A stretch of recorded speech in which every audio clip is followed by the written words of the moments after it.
Ipinapanukala naman ng isang grupo sa Baguio na gawing entablado para sa iba't ibang uri ng sining ang mga pampublikong lugar sa lungsod tulad na lamang ng parke. Makakatulong na sa mga artist, mapapaunlad pa ang turismo. Nagpapatrol, Jack Tinde. Enjoy ang mga turista sa Rose Garden sa Burnham Park.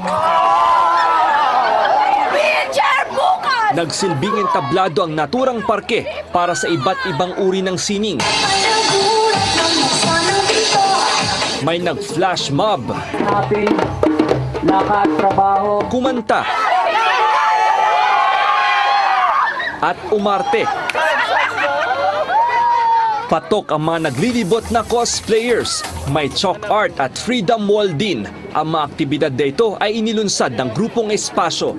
From the word itself, espasyo, bigyan ng espasyo ang mga iba't ibang local artists ng Baguio City. Gusto lang namin is unti-unti yung mga hindi binibisitang lugar sa Baguio, gagawa namin ng mga event na ganito. Maganda po na na-express na po namin yung namin express through our talent. Pabor ang City Environment and Parks Management Office sa naturang aktibidad, pero hindi basta-basta ang pagtatanghal sa mga parke. Kailangan ay magpasa muna sila ng proposal na siyang aaprubahan ng pamahalang lungsod. We will have to enforce existing policies kagaya ng collection of fees, yung security ng activities who's going to be invited. Plano ng grupong Espasyo na gawing lingguhang aktibidad ang pagtatanghal sa mga parke.